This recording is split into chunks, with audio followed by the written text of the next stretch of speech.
Então, boa noite todo mundo. Eu queria agradecer a organização pela oportunidade e agradecer aos demais presentes pelo interesse na minha fala.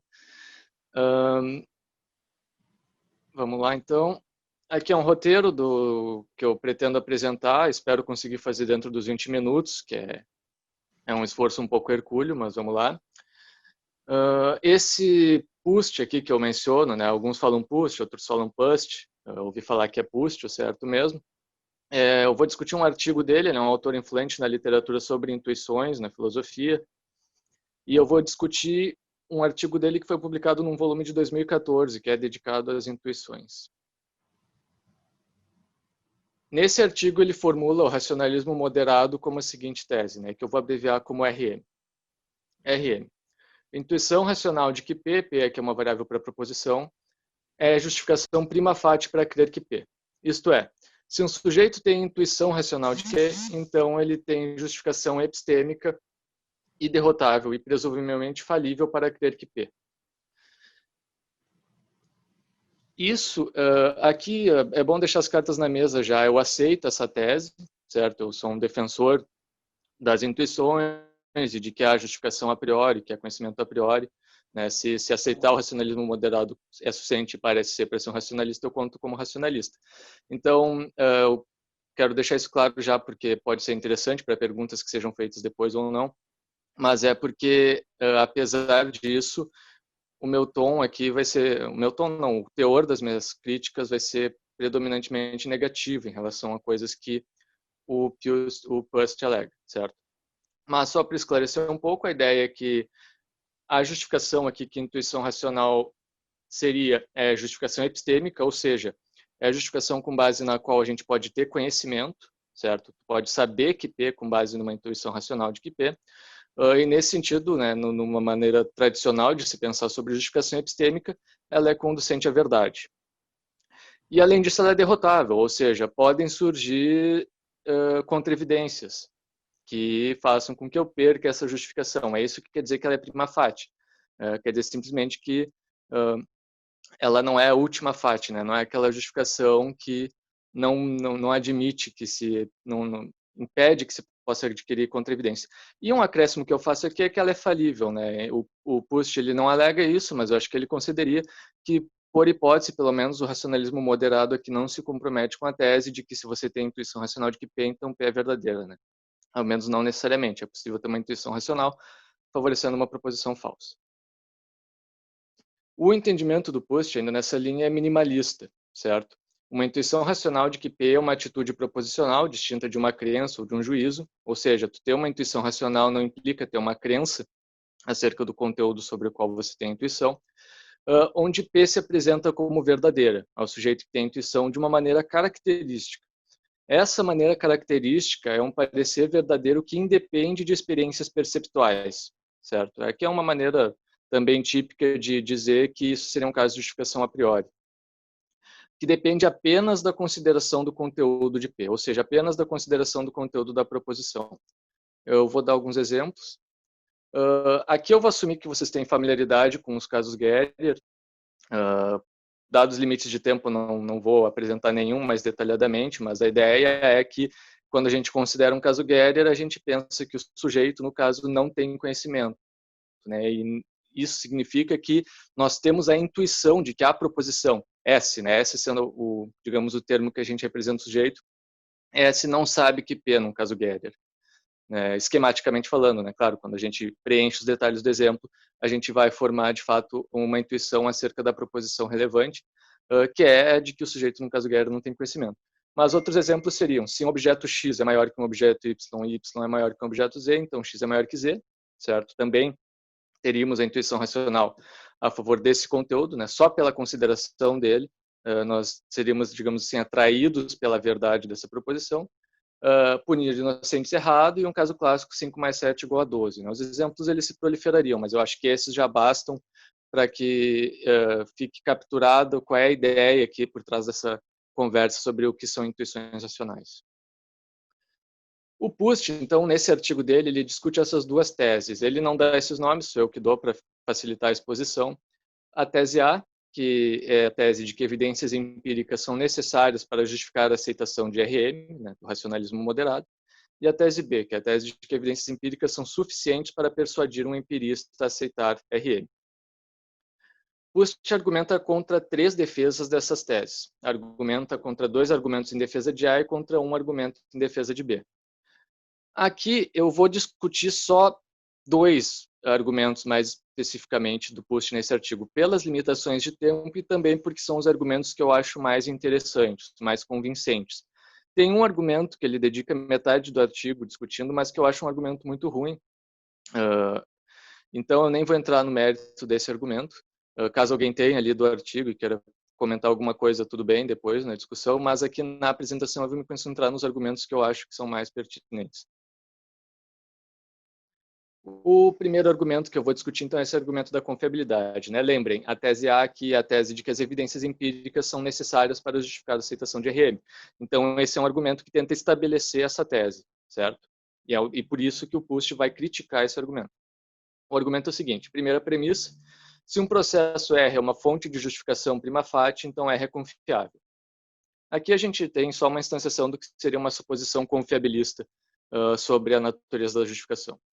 Segunda premissa, qualquer instância de substituição de o processo R é confiável expressa uma proposição geral contingente. Terceira premissa, a crença em uma proposição geral contingente pode ser justificada apenas empiricamente. Quarta premissa, portanto, alguém pode, e aqui a gente já tem uma conclusão de um subargumento, a gente poderia encarar assim, portanto, alguém pode estar justificado em ter que R é uma fonte de justificação prima facie apenas com base em investigação empírica. Se segue de 1 e 3. 1 até 3, no caso. 5, portanto, alguém pode estar justificado em crer que a intuição racional é uma fonte de justificação prima facie apenas com base em investigação empírica. Segue-se de 4. 6, a última proposição do argumento. Portanto, alguém pode estar justificado em crer em RM somente com base em investigação empírica. Ou seja, isso aqui é estabelecimento da tese A, no caso. Problemas. Isso é um problema que o próprio Pust levanta, certo? Eu vou deixar claro quando for o caso de algum problema que eu estou levantando acerca da argumentação do Pust, como eu vou fazer na sequência. O Pust diz, é preciso assumir o confiabilismo, como eu disse no início, né? Um se compromete com o confiabilismo, mas há muita gente que rejeita o confiabilismo por aí. E, bom, o Pust sugere que não, o argumento não depende disso, a gente poderia substituir 1 por 1 linha, que seria a seguinte premissa. S tem justificação para crer que um processo R é uma fonte de justificação prima facie somente se S tem justificação para crer que R é confiável. Reparem, aqui a diferença crucial é que na primeira versão a gente exige a confiabilidade de fato do processo. Aqui a gente exige somente a confiabilidade presumida do processo, certo? Um processo pode não ser confiável, mas ainda assim a gente ter boa razão para crer que ele é confiável, por exemplo. Ou ele ser confiável, a gente não ter boa razão para crer que ele é confiável. Então, essa primeira premissa aqui, ela só tenta deixar o argumento mais neutro, digamos assim, sem fazer esse compromisso com o confiabilismo. Ainda assim, mais problemas, né, segundo o Pust. A premissa 2 é falsa. E ela é falsa porque há processos necessariamente confiáveis. Lembrem, a premissa 2 dizia que qualquer instância de substituição, eu vou voltar aqui para refrescar a memória, porque eu sei que pode ficar bagunçado. Essa ali é a premissa 2. Qualquer instância de substituição de o processo R confiável expressa uma proposição geral contingente. Esse é o ponto importante. E isso é falso, porque há processos necessariamente confiáveis, ou seja, processos que não são contingentemente confiáveis. Afinal, confiabilidade é propriedade de tipos de processos, não de ocorrências. Aqui eu faço menção à distinção type-token, né, que eu traduzo como distinção tipo-ocorrência. Ainda que seja contingente a existência de ocorrências de certos tipos de processos, um processo tipo, como o de crer em verdades necessárias ou provar teoremas partindo de axiomas verdadeiros, é necessariamente confiável. Né? O ponto aqui é que um processo desses, quando ele é instanciado, ele necessariamente nos leva a formar crenças verdadeiras. E por isso ele é necessariamente confiável. Um processo confiável é aquele que nos leva a uma maior proporção de crenças verdadeiras do que crenças falsas. Né? A maior parte do tempo ele nos leva a crenças verdadeiras em vez de crenças falsas. E processos como esses, exemplificados, ainda que a existência deles seja contingente, ainda que exista um mundo possível em que não exista nenhum agente que realize esse tipo de processo mental, o processo tipo, que é o que interessa aqui, é necessariamente confiável. Né? Se ele existe, ele só vai levar à conclusão verdadeira. Então, a premissa 2 é falsa. Porém, como o Pust sugere, 2 poderia ser substituída por 2'. A proposição, o processo de crer com base em intuição racional não derrotada é confiável, que é uma proposição geral contingente, né? O Pust ainda assim não fica feliz com essa versão da premissa e ele só diz o seguinte: is intuitively implausible, né? É intuitivamente implausível. Eu não concordo com ele aqui, eu não vejo nada de intuitivamente implausível nessa premissa. Ainda assim, eu acho que o argumento não funciona porque eu acho que tem outra premissa além da primeira que a gente além da primeira, não, porque a primeira a gente pode fazer aquela substituição, mas uma outra premissa que eu acho que a gente tem que rejeitar e que o Pust não rejeita. Em todo caso, aqui eu discordaria dele, eu não vejo implausibilidade nenhuma nessa segunda versão. Mas, seguindo adiante, o Pust ele pensa que o maior problema do argumento é 5. A proposição 5 diz que somente justificação empírica nos poderia justificar a aceitar RM, certo? E o que ele quer dizer é que não é o caso, porque a justificação a priori para crer que intuições racionais são justificação prima facie. E o argumento que ele apresenta para isso, ele apresenta dois. O primeiro é esse.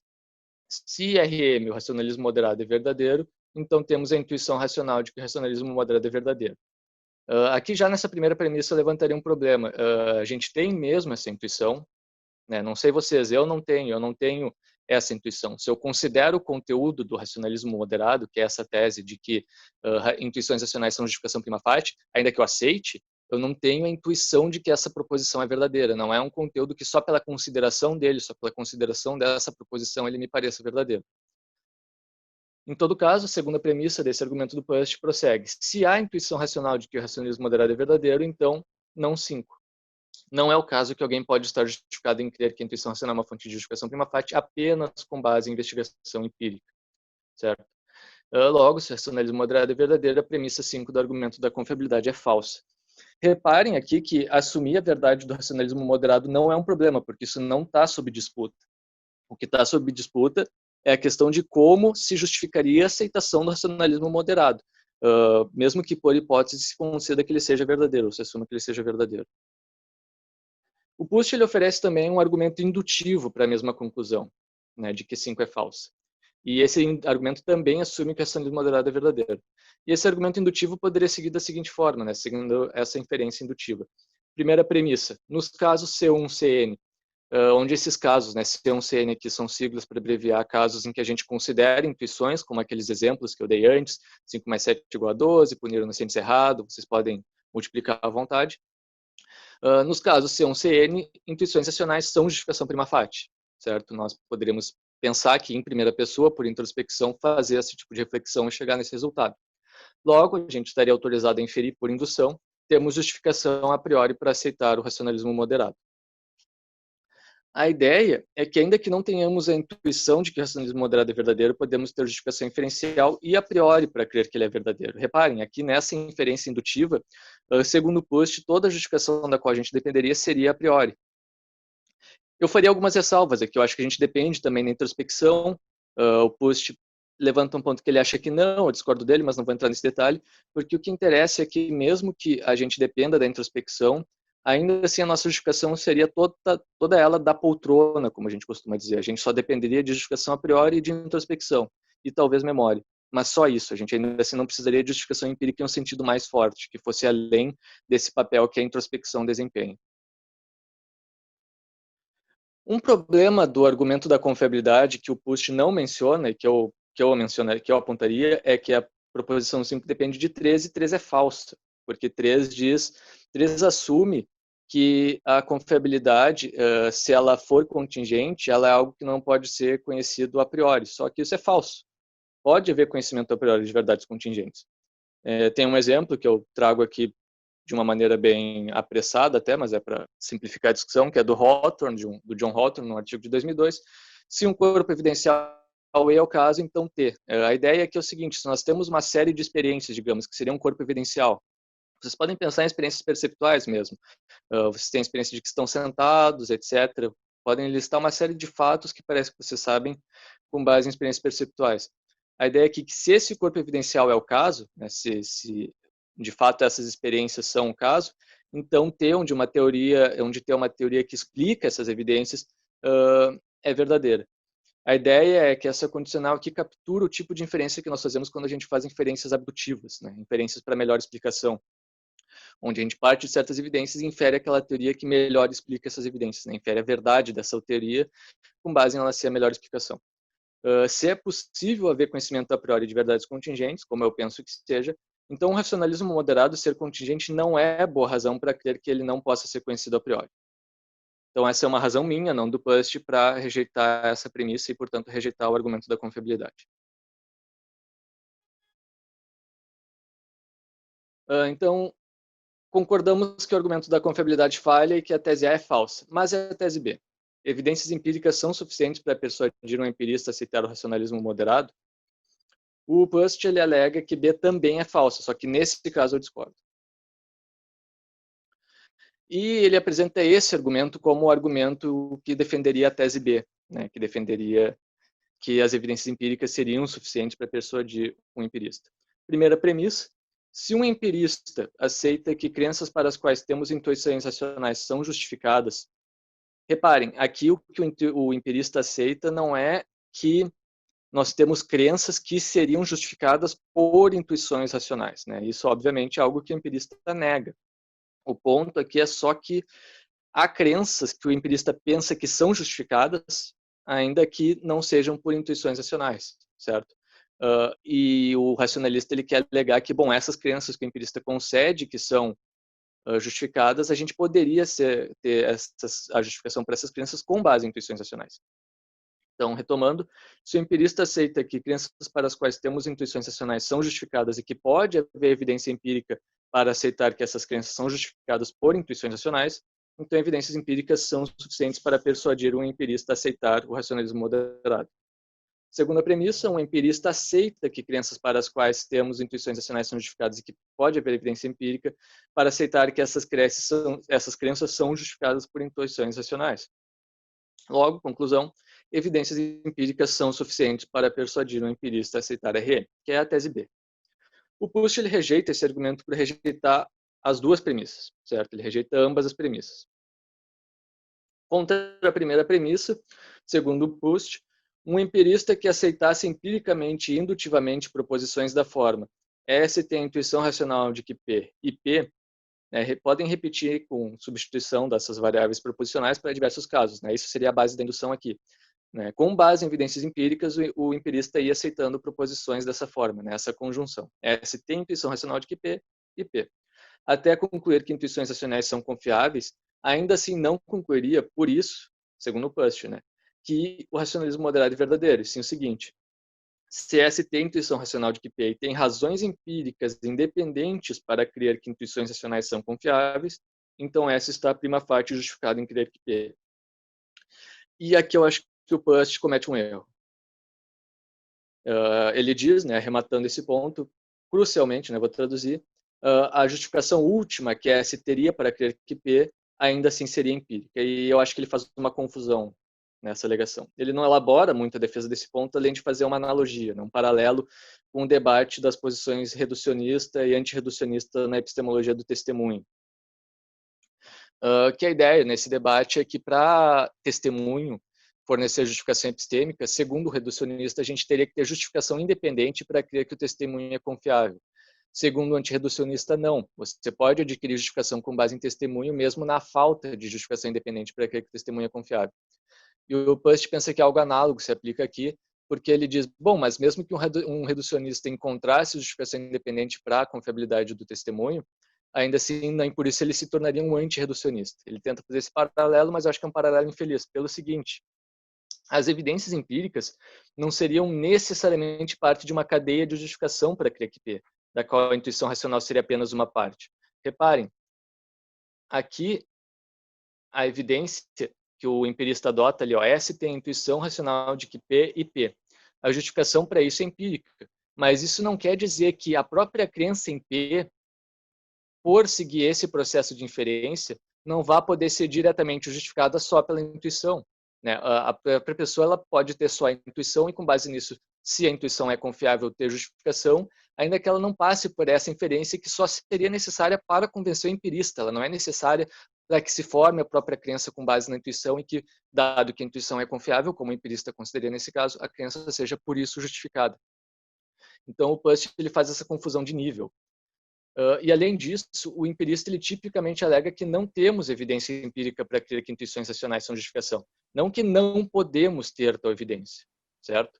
Até porque seria difícil ter evidência empírica para essa impossibilidade, que é uma tese muito mais forte, e não parece ser alguma verdade conceitual, ou verdade analítica, ou qualquer coisa do tipo, que intuições racionais não sejam justificação. Então, essa 5 crítica do minutos. Pust, ao meu ver, certo? Essa crítica do Pust, ao meu ver, contra a primeira premissa, ela não se sustenta. Um empirista típico e razoável aceitaria um. Contra dois, o Pust alega que frequentemente o empirista é cético sobre a verificação para crer em proposições ou domínios de proposições acerca dos quais o racionalista alega que teríamos justificação.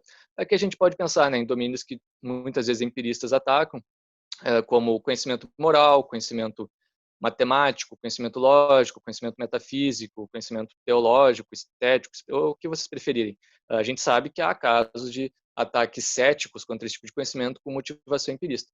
Só que ainda assim não é esse o tipo de empirista que interessa aqui. O tipo de empirista que interessa aqui é o que não é cético. É o tipo de empirista, por exemplo, que quer conceder que a gente tem conhecimento matemático, que a gente tem conhecimento lógico. Só que ele só quer alegar que o conhecimento desses domínios não é a priori, que seria conhecimento empírico. Então, não tem por que aqui a gente fazer essa construção que o Pust espera de que o empirista seja frequentemente cético. Isso não é, via de regra, o caso.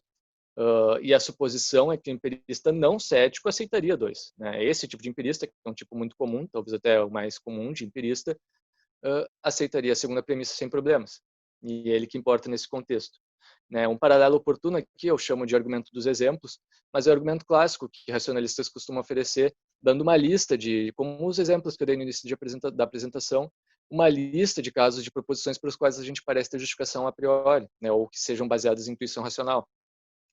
E, geralmente, o que é concedido pelos interlocutores desses argumentos é que nós temos justificação para criar nessas proposições, coisas do tipo 5 mais 7 igual a 12, ou todo triângulo tem três lados, e coisas dessa natureza. Né? Nenhum solteiro é casado, um exemplo famoso, etc. Até os casos mais interessantes filosóficos. Geralmente, o que o empirista faz é conceder que, ainda que a gente tenha justificação para essas teses, né, para essas proposições, a nossa justificação não seria a priori. Então, aqui que é o paralelo interessante, por isso que eu acho que a objeção do Pust falha. Então, minha consideração final é a seguinte: pensamos que há algum sucesso nas críticas de Pust contra os argumentos em defesa da tese A, mas que suas críticas ao argumento em defesa de B fracassam, e que, por sua vez, o argumento da defesa empírica se sustenta. Evidências empíricas são suficientes para persuadir racionalmente o empirista típico, que seja razoável e não seja cético. Nesse sentido, é dialeticamente desejável para a defesa do racionalismo moderado que sejam obtidas evidências empíricas a seu favor. E é isso. Talvez até tenha ficado com uma folguinha, mas eu prefiro ter mais tempo para a discussão. Obrigado. Muito obrigada, Gregory. Sim, ficou com uma folguinha. Porque a gente acabou aumentando um pouquinho o tempo, né? Então tá tranquilo ainda. O professor Nitamar tem uma pergunta. Ele escreve: muito obrigado, Gregory, pela instigante apresentação. Se eu entendi bem, decorre do racionalismo moderado de Pust que juízos não inferenciais de necessidade, como 5 mais 7 igual a 12, são intuitivos. Mas será que um cético empirista acerca da intuição não pode também ser cético quanto à necessidade?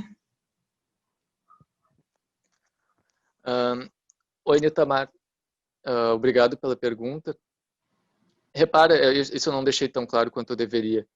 Mas o Pust, na verdade, ele não chega a endossar o racionalismo moderado. Né? Eu sei, por leitura de outros trabalhos dele, eu sei que ele endossa essa posição, mas nesse artigo, pelo menos, o racionalismo moderado é só assumido para fins de discussão, né, sobre aquelas duas teses, a tese A e a tese B. Mas não sei se eu te entendi bem, mas sim, aqui o empirista ele pode ser um empirista mais radical, que pode ser um empirista que é cético não só sobre intuições, mas como um cético modal. Ele pode ser um empirista quainiano que acha que conversa sobre verdades necessárias, né, não tem base cognitiva, qualquer coisa que a gente já conhece, embora hoje já não seja mais tão aceito, ou talvez muito pouco aceito, mas também tem o seguinte ponto, nota que o ser necessário é que ele não precisa nem ser conteúdo da proposição para a qual tu tem intuição, né? A rigor, 5 mais 7 igual a 12, necessariamente 5 mais 7 igual a 12 não são a mesma proposição, mas além disso, tu poderia, em princípio, ter intuição racional apoiando proposições contingentes, né? Isso não está vetado aqui. Talvez, né, tu poderia defender que tu tem intuição racional apoiando a tua crença em eu existo, né, nessa proposição, eu existo. Pode querer defender que seja um caso de conhecimento a priori de uma verdade contingente baseado numa intuição racional. E claro, a não ser que tu seja Deus, essa proposição vai ser contingente, né, a não ser que tu exista necessariamente. Mas então, sim, nada do que foi colocado aqui depõe contra, né, que algum empirista, por alguma razão, que eu acho que não seria boa, mas que por alguma razão pense que esses casos, né, a gente não poderia ter conhecimento modal, digamos assim, baseado em intuição racional. Obrigada. Temos mais tempo para pergunta ainda. O senhor Lucas escreveu uma pergunta aqui. Gregory, pode falar um pouco sobre se aceitar o racionalismo moderado demanda comprometimentos com posições metafilosóficas sobre a natureza da filosofia? Olha, obrigado, Lucas, pela pergunta. Eu não sei se exatamente geraria algum compromisso com alguma tese metafilosófica. O que eu acho é que a defesa do racionalismo moderado pode ser parte das suposições, né, daquilo que a gente assume para defender certas teses metafilosóficas. Se você tem uma tese metafilosófica onde conhecimento filosófico, né, pode, ao menos em algumas instâncias, ser conhecimento a priori sobre algo no mundo, por exemplo, uma maneira de se defender isso vai ser assumindo o racionalismo moderado, né? Não a única maneira, não é, existiriam outras bases pelas quais você poderia defender esse tipo de tese metafilosófica, né, que seria uma tese metafilosófica mais, né, cognitivista e que vê um papel substancial para a filosofia, né, no qual ela não fica, digamos assim, subordinada à agenda da ciência ou qualquer coisa assim, onde poderia ter investigação com alguma autonomia em metafísica, em ética, em metaética, em uma série de campos, filosofia da mente. E se você tem, né, alguma inclinação por esse tipo de tese metafilosófica, você poderia sim apelar à defesa desse tipo de posição, apelar para o racionalismo moderado. Seria nesse sentido que poderia pensar em algum tipo de compromisso, mas eu não colocaria em termos de compromisso, colocaria em termos de ser uma possível base, né, para você defender algumas teses metafilosóficas. Obrigada, Gregory. O professor Rodrigo está com o microfone aberto, quer fazer uma pergunta? Olá, desculpe, eu liguei o microfone antes da hora, talvez, mas obrigado, Gregory, pela apresentação, muito interessante. Eu perguntaria se você acharia talvez mais promissor perseguir uma evidência empírica para a RM que servisse, né, para justificar talvez intuições racionais em quaisquer domínios, ou se talvez fosse apropriado, né, perseguir justificativas empíricas para essa tese em domínios específicos, como por exemplo no caso da moral, no caso da matemática e por aí vai. Obrigado, Rodrigo. Eu penso que a gente tem que aproveitar aquilo que a gente tem da poltrona, digamos assim. E em qualquer domínio que a gente encontrar algum recurso, digamos assim, da nossa reflexão da poltrona, não teria por que a gente não fazer uso dele, seja um domínio moral, seja um domínio epistêmico, qualquer que seja. Isso, claro, tendo em vista que o tipo de justificação que a gente obtém com base nessa reflexão é derrotável, né? Pode ser que surjam evidências, pode ser que essas evidências surjam da nossa própria discussão com outros filósofos, pode ser que, dependendo do domínio, elas surjam de teorias científicas, de qualquer coisa desse tipo. A gente tem que estar aberto à possibilidade de que surja contra-evidência. Mas eu não faria alguma restrição assim de partida.